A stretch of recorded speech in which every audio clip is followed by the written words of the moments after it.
کا میدان.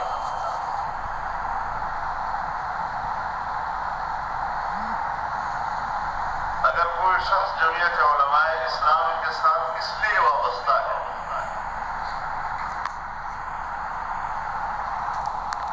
کہ اللہ کلمت اللہ مقصود ہو،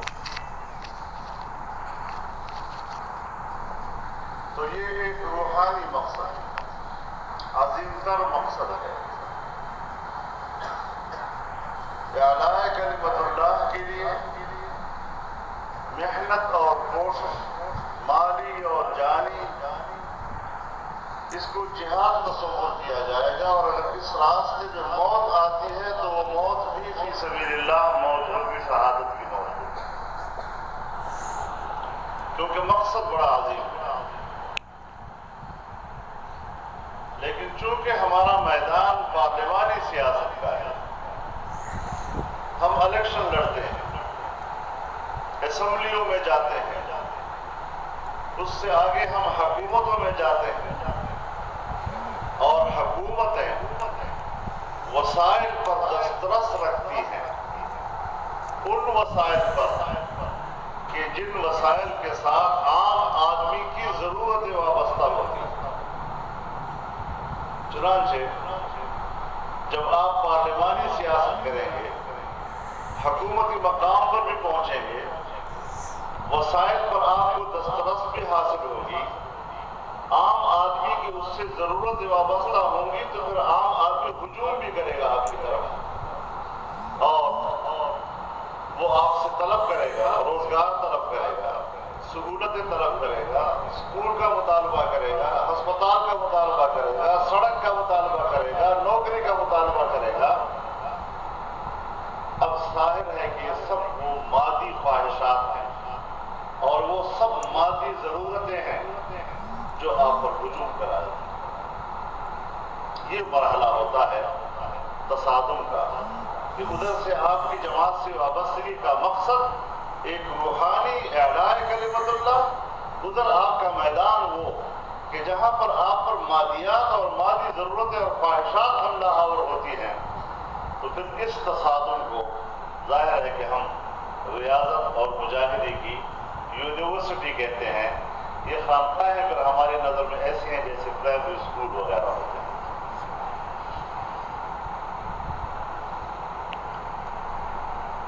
تو اس اعتبار سے اب اس کے لیے رہنمائی چاہیے قرآن و سنت کی.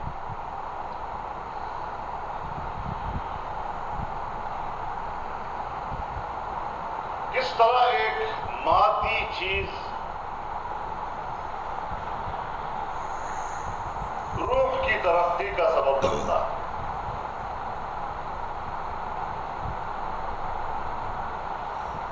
وَسَيُجَنَّبُهَا الْأَتْقَى الَّذِي يُؤْتِي مَالَهُ يَتَزَكَّى.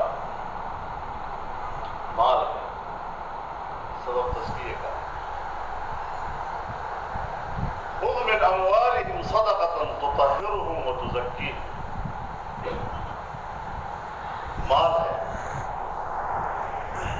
لیکن سبب ہے تطہیر و تزکیے کا. تو مادی اسباب اور مادی اشیاء بھی روحانی ارتقاء کا سبب بنتا ہے.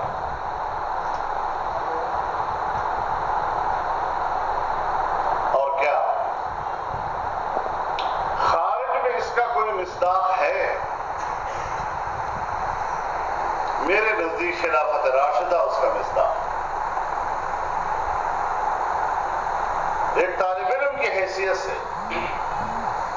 میں یہ بات ماننے کو تیار نہیں ہوں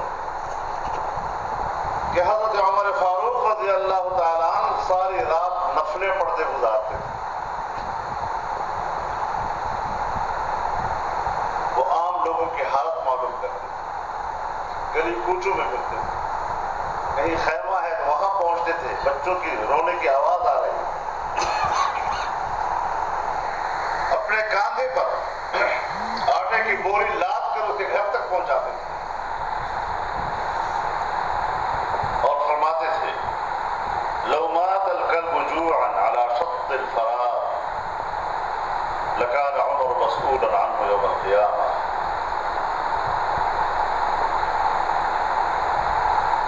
اپنے قوم کی اور عام آدمی کی ضرورتوں کی یہ فکر مندی کہ جو انسانوں سے آگے حیوانات تک بھی آپ کو لاحق رہی،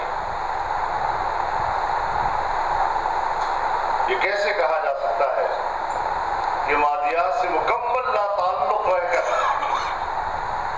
ہم قلوب کو انوار سے بھر سکتے ہیں؟ اس محنت کو بھی اگر اسی زاویے سے دیکھا جائے کہ قرآن و سنت کی تعلیمات کے روشنی میں دیکھا جائے، جناب رسول اللہ صلی اللہ علیہ وسلم کا ارشاد ہے، ان للہ خلقا خلقهم لحوائج الناس يفزع الناس إليهم بحوائجهم هم الآمنون يوم القيامة.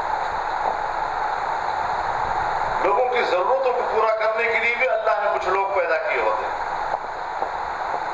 اور لوگ اپنی ضرورتیں لے کر ان کی طرف لپکتے ہیں، اور یہی لوگ ہوں گے قیامت کے روز جو اللہ کے عذاب سے محفوظ ہیں.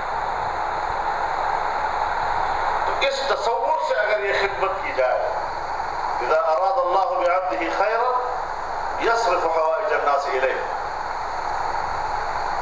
من کان بحاجت اخیہ کان اللہ بحاجتہ. یہ جو میدان ہے جس کو ہم وحشت کی نگاہ سے دیکھتے ہیں، بڑا عجیب سا ہم ایک علوم ملتان میں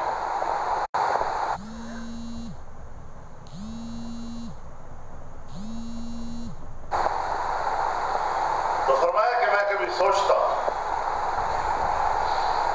کہ اچھا بلا حدیث پڑھانے والا، اور فرماتے تھے میں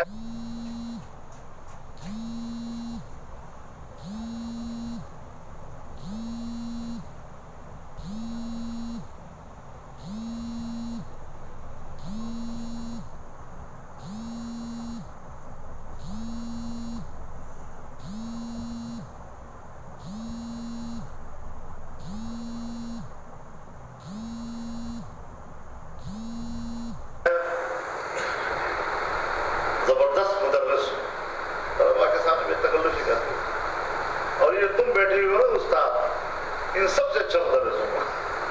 اس طرح بولنا تم سب سے اچھا مدرس ہوں. قرآن حدیث کی اس خوشبودار اور خوشگوار ماحول سے میں ایک ایسے ماحول میں چلا گیا ہوں، جو آپ کے الفاظ ہیں، قرآن و حدیث کے اس خوشبودار اور خوشگوار ماحول سے میں ایک ایسے ماحول میں چلا گیا ہوں کہ جہاں کے فسق و فجور کی بدبو میں سانس لینا مشکل ہوتا ہے. اس ماحول میں ہم چلے گئے. کبھی سوچتا ہوں کیا کر دیا، لیکن جب ختم نبوت کا میرا مسئلہ آیا تو میں نے کہا کہ یہ تو بخاری کی مسند نہیں ہو سکتا، اس کے لیے تو وہی جانا پڑتا. اور یقین جانیے ہمیں تو بارہا مشاہدات ہوئے کہ اس محاذ پر علماء کی کتنی ضرورت ہے. اور میں تو اسی مدرسے کا طالب علم، یہی میرے استاد، یہی پر میں سارے زندگی پڑھا.